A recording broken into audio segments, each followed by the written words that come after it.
What's up, guys? We're back in Needham for another site visit. Last week, a bunch of you guys had some questions on YouTube regarding the way we were backfilling and prepping the bottom of the hole with stone. So first and foremost, the number one important thing that I want to talk about is this has all been engineered. We had a geotech out on site examining the soil conditions and making sure that we were going to approach this in the best way possible.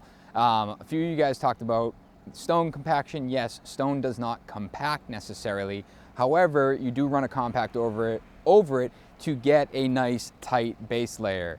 Also, that water and dirt, yes, can fill up the stone over time, but that is not a concern here. The water level is actually going to be about 14 inches below bottom of footing. This is just to create a separation between our ledge as to our bottom of footing. So appreciate you guys commenting on YouTube. We're always willing to answer some of these questions. If you guys do have more questions, please let us know. We'll also put a link for the two sump pump kits that we purchased for this project in the description below. We're gonna go down back in the hole. Mike's down here and he is right now reviewing the layout for the foundation. And what you'll see is our surveyor was actually on site and got everything pinned. So we have all of our locations for our future foundation walls, which will be prepped, or which is prepping us for placing our concrete footings.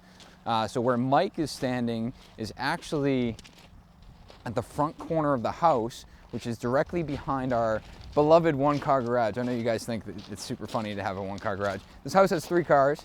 It's a separated 1 car, so when you're looking at the facade of the house, you have 2 that you see and 1 hidden. It's the design. We like it. Mike, what's up, man? Not much. We're at bottom of hole. It's drier. Much drier. We've answered some of the questions that the people on YouTube have asked.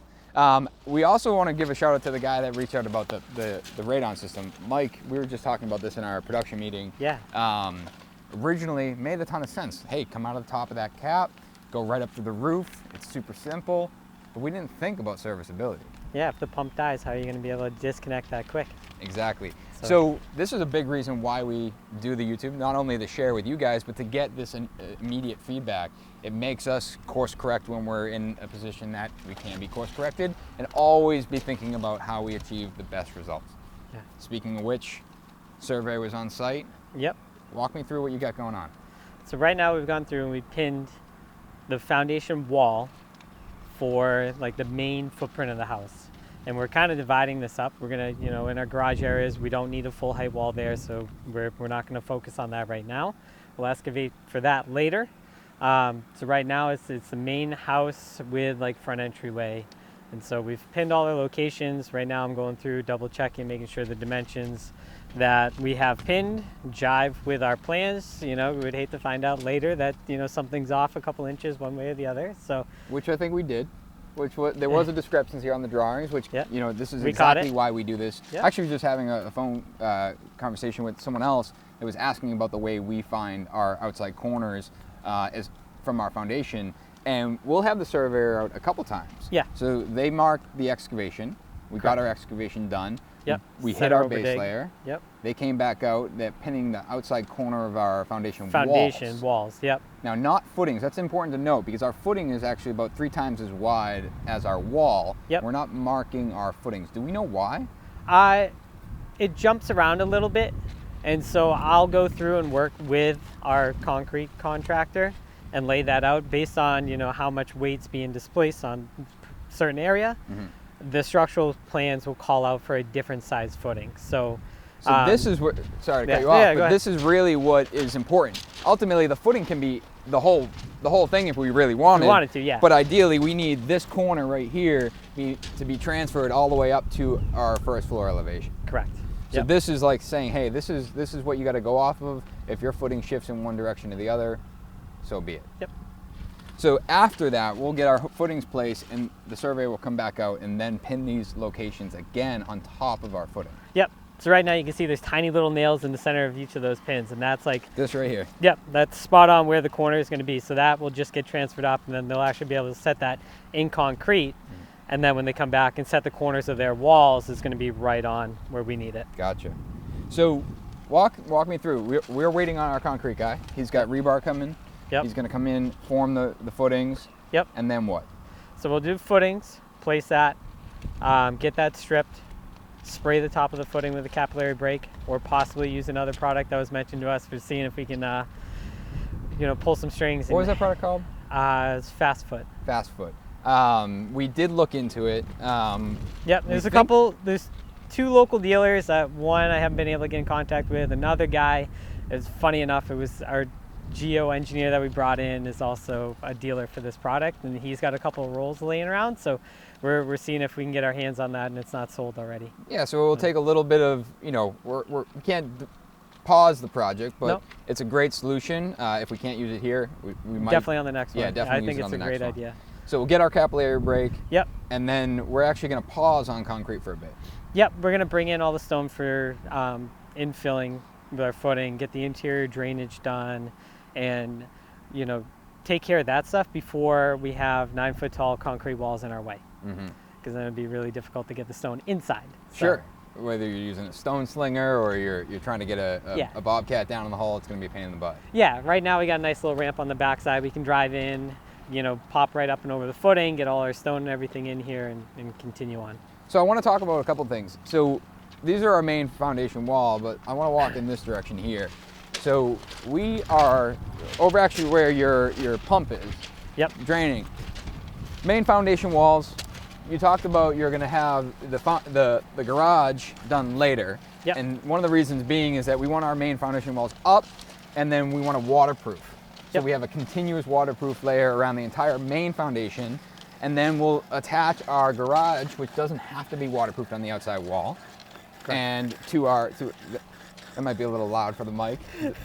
The reason I wanted to come over here was shift it. Our garage doesn't need to be waterproof, but we do need the main foundation waterproof. Yep. And the exterior insulation.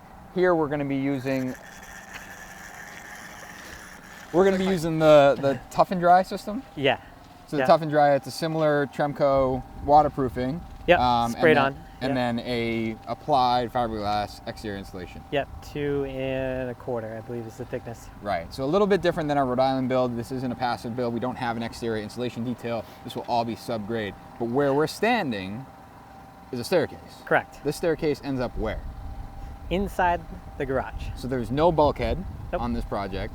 But we needed access from outside to enter the basement. Yep. So you have this stairwell, and it's kind of a narrow part of the foundation, which ultimately ends up underneath a slab on grade, which Correct. it also has an opening here to enter down into the basement, which actually works out really nice, I think, because I think at one point in the design we didn't have access from the outside, and then we talked about, well, it would be great to be in the garage and be able to carry something down in the basement. Yeah. Whether you have cold storage, overflow, Christmas decorations. Yeah, or and lights. that was part of our conversation while we were finalizing some of these details with the architect. This staircase ended up a little bit narrower. Like it would have been fine, but he's like, you know what? They're going to use that for carrying stuff down into the basement. Let's bump that over while we have the chance. Sure. So once you get the garage walls formed, we'll have our slabs and everything, but there's also window wells. Yeah.